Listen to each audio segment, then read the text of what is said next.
I marvel at the fact that at the age of 17, when I'd never cracked open a Bible on my own, the previous year, a little bit of exposure had come. Prior to that, never opened a Bible. I'm not even sure we had one in the home. I think my dad had one. But I'm lying in a hospital bed. Do you know why? Because I wanted out of life. My life had no meaning. I wanted to be a cricketer. I wanted to play tennis. I did it well, but I would never have excelled to the ranks of the best. So I wasn't even going to make it there. I just did it, played at a university level, that was it. And as I'm lying in this hospital bed, having attempted to take my own life, a man walks in with a little red Gideon's New Testament. I couldn't reach out for it because my body was dehydrated. The moisture was gone. It was a servant in the house who rushed me to the hospital. And my mother takes that Bible that he gives and she says, "You really can't stay here. My son is in critical condition." And he said, "Ma'am, your son needs this more than anything else."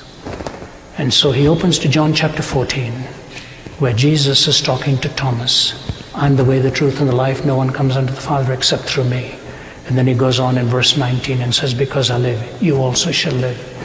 The power of the Word of God to crack open this encrusted heart of a young man who'd never had the wisdom to open it before. And I begin to pray.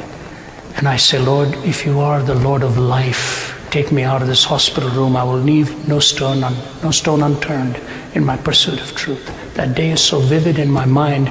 Every time I go to Delhi, my home city in India, I always take a taxi and I go and park outside that hospital room, and I just saw the hospital building, and I just sit there for about 10 or 15 minutes and recall what happened when I was 17 years old. Happened with the Word of God. Happened with the Word of God. And as I walked out of there, 5 days later, the doctor looked at me and he said, "Young man, we've given you back your life, but we cannot make you want to live."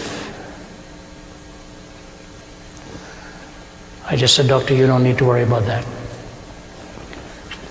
I had that little red New Testament, and I walked away from that room. The man who brought that New Testament into my room died last year. I spoke to him a few days before he died from our home in Atlanta. He was living in Los Angeles. I wanted to come over. He said, "Rav, don't. He said, "You've got many, many other things to do." But here's what he said to me. He said, "I just want to say to you, I sit down sometimes and watch you on YouTube, and the tears run down my face, and I think to myself, the main reason God brought me into this world was to bring that Bible to you." I said, "Fred, God brought you into the world for a lot more than just that." He said, "No, man." He said, "I just want you to know, I can't say enough of what it means that you're one of my sons in the faith, and it gives me the greatest amount of joy. Thy word is truth. Thy word is truth." If there is just one application you take away from tonight, can I urge you to open the Scriptures and make it a commitment to read the Gospel of John?